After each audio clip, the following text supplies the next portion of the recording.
6 Sports presents the Dean Trailways 5th Quarter 30th Anniversary.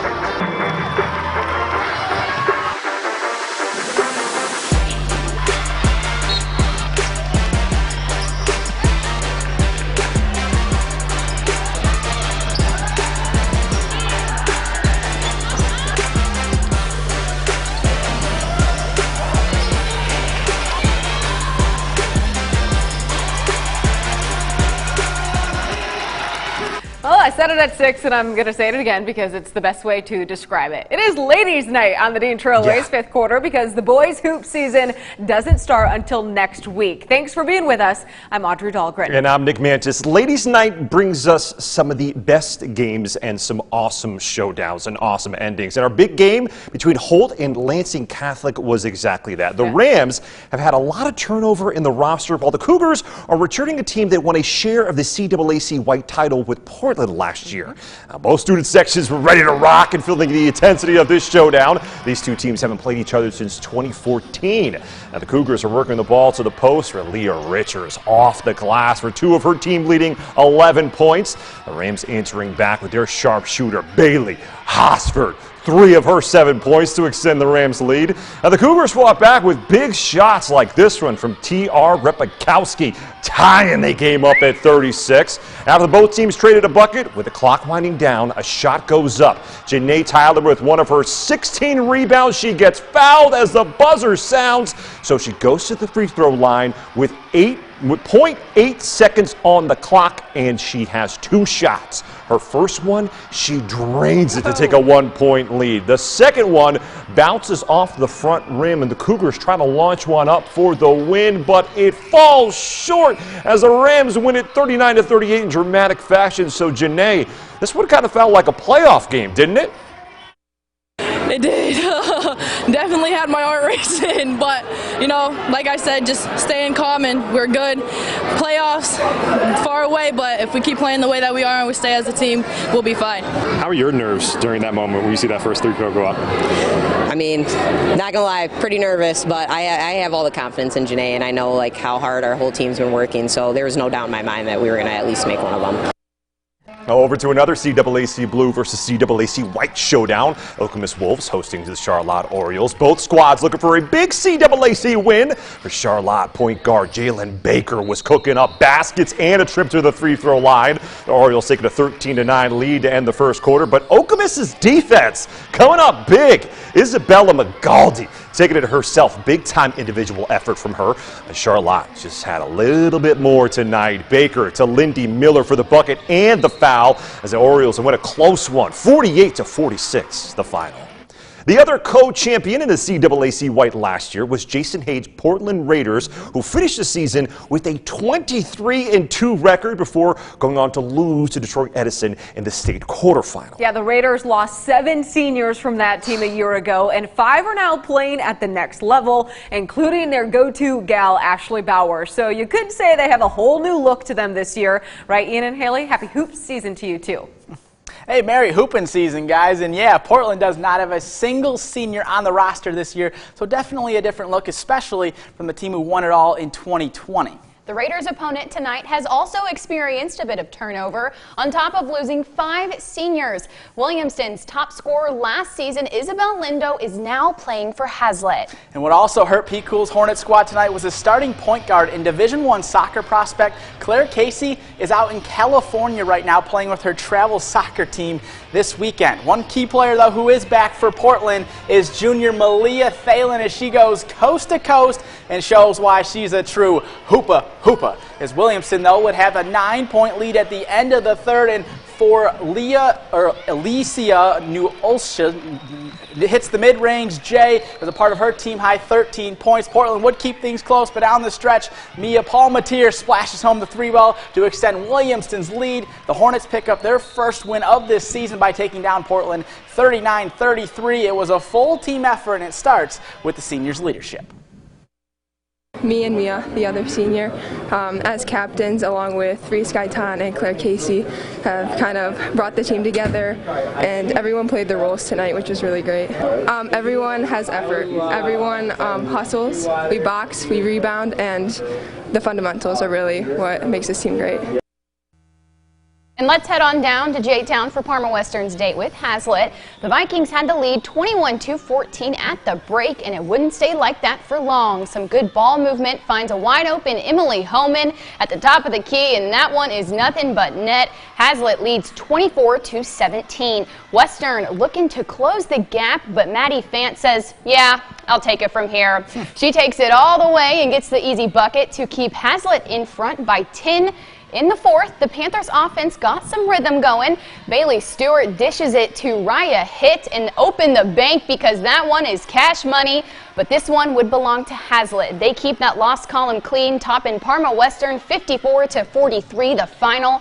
And if having high school hoops back doesn't make you smile, then check this out. Hazlitt had a special supporter on the bench tonight, and let me tell you, I think he wins Hype Man of the Night. Right, Coach?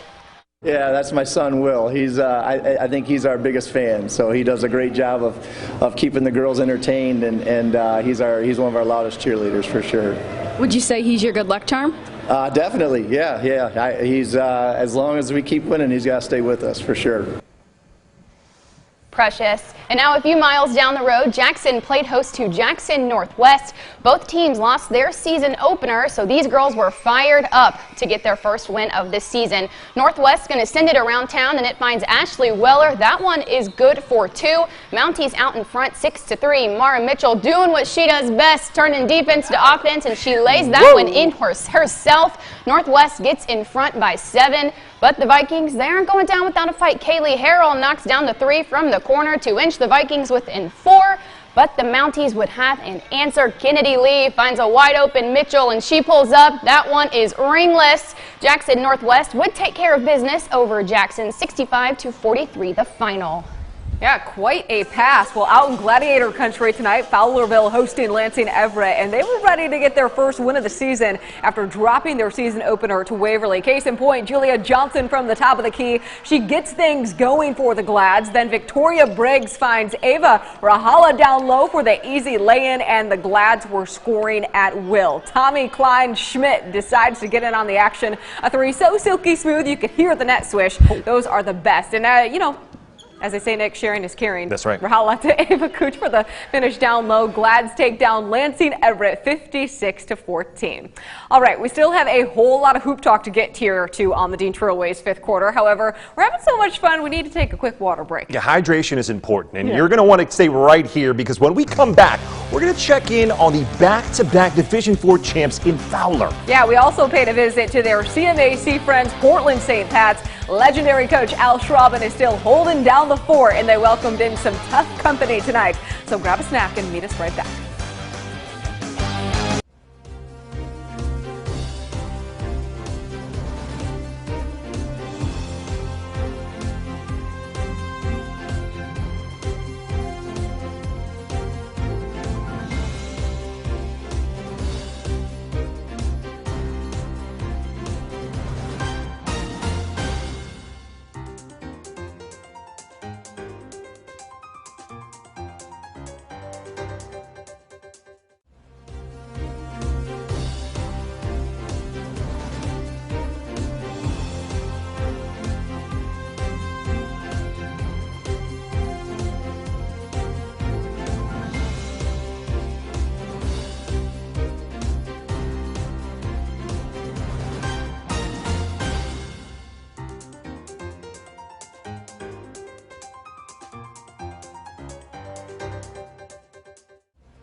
for quitters. That's why the Black Friday Super Sale at Denver Mattress has been extended. And for a limited time, the more you buy, the more you save.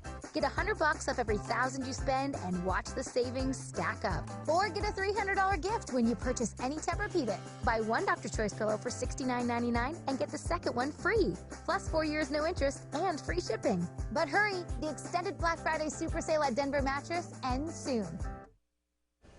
Welcome back to the Dean Trailways fifth quarter. Last year, the Fowler girls basketball team hoisted its second straight state championship title thanks to a 61-46 win over Plymouth Christian. It was a great moment for the Eagles as well as the entire community, but there was a staple from that team who graduated, and that's Miss Mia Riley. Yeah, missing her. Her younger sister Emma was on the bench tonight for Fowler's early season showdown with CMAC conference foe Dansville, and they could have used their senior star. Second half, Aggies out in front, and in transition, Courtney Mack with the pump fake, and she gets the layup to go. Fowler was shut down in the third quarter, but they'd start to figure it out in the fourth. Katie Spicer from downtown. What a shot. Eagles within 6. But Dansville stormed right back. Megan Zeitz with a beautiful pass down low to Elizabeth Carpenter to extend the Aggies lead. You know, there's no quit, though, in the champs. That's right. Brianne Halfman banks it off the glass, but it wasn't enough. Dansville takes down Fowler for the first time since 2015. So, Coach Mike Sykes, we had to know, what does a win like this mean to your team? To be honest, a lot. I mean, Fowler's the best of the best. I give that program, I envy that program with all the girls they have, and they keep being able to do it year after year after year. So, I got some seniors that never beat them in basketball, so we're going to hold on to a little bit. You know, we play again Monday, Wednesday next week, so it's a short turnaround, and we'll get right back at it. Well, Team Fowler knocked out in last season's state title run was Portland St. Patrick. Al Schraben continues to be the Shamrocks' leader after taking over in 1985, and tonight they were taking on Grand Rapids West Catholic, and it was this kind of night for St. Pat's. Candace Dykstra comes away with the steal and turns it into an easy 2. St. Pat's has just 1 senior and 6 juniors on the roster. One of those juniors is Riley Shire. She knocks down the tray with ease, got a little bounce, but hey, it still counts. For West Catholic, they were too much tonight. Grace Nyholt gets behind the defense and scores down low. Portland St. Patrick, who's in Division 4, falls to West Catholic from Division 2, 68-26. Elsewhere in the CMAC, Pewamo Westphalia was hosting a very tough Ovid Elsie squad who won their first outright Mid-Michigan American Conference title last season for the first time since 1984. And the Marauders brought the heat in the first quarter. Captain Ella Lynn Cole drops in the bucket for 2 of her team-high 12 points. Then Cole turns into a passer up ahead to Haley Campbell, and the basket was a part of a 9-0 run by Ovid Elsie to start this game. However, the Pirates would reel up the anchor and set sail. Sierra Schneider banks it in, and if it ain't broke, well, don't fix it. PW goes back down to Schneider down low as Pewamo Westphalia picks up the dub 39-35 over Ovid Elsie. High school hoops weren't the only thing going down tonight. Munn Ice Arena was the place to be on Michigan State's campus with number 4 Minnesota in town. Oh yeah, it was. First place in the Big Ten is on the line this weekend, so you know the Spartan faithful was out in full force. And the Spartans looked much different tonight than they did in the entire month of November. We'll have all of that and more when the Dean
Welcome back to the Dean Trailways fifth quarter, where one of the hottest tickets in town tonight was being sold at Munn Ice Arena. And that's because first place in the Big Ten was on the line. The Spartans dropped the puck in front of a sold-out crowd against number 4 Minnesota, who came into this game just 1 point ahead of MSU in the conference standings. Yeah, with so much hype surrounding this early season race in the Big Ten, a few Michigan State football players, along with Coach Mel Tucker, were in attendance. And I'm here to tell you, Mel must have taken 200 pictures tonight. Wow. No lie. The atmosphere was absolutely electric, and Minnie was so ready to spoil the party. Second period, Gophers already up 1-0 when Rhett Pitlick gets lucky. Off the rebound, he pops the puck into the net. 2-0 Minnesota, and they'd really start flying to the puck in the third. Bryce Brodzinski goes top shelf with 8:30 to play in the game. Minnesota now up 3-0. MSU did have its fair share of chances.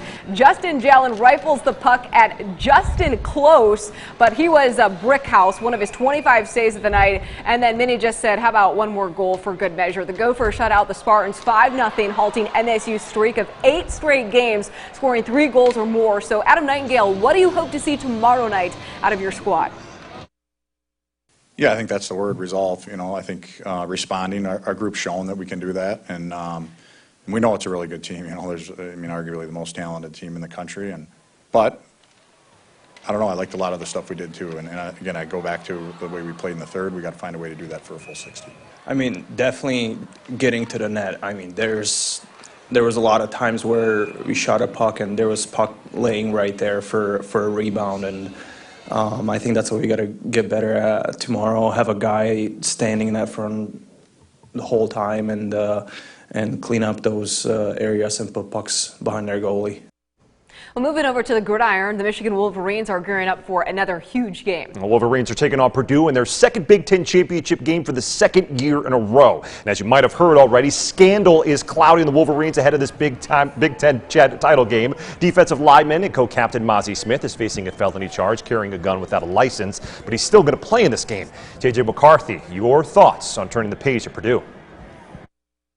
For me personally, it's really not that hard, because look at it, just another game in the way of reaching our ultimate goal, which is a national championship. I mean, that's the ultimate goal. Beating Ohio State's great, but we want to hang out banners in that Glick Fieldhouse. We're not worried about just whatever happened last week, no matter what the game was. It's move on, what's next, and we're on to Purdue.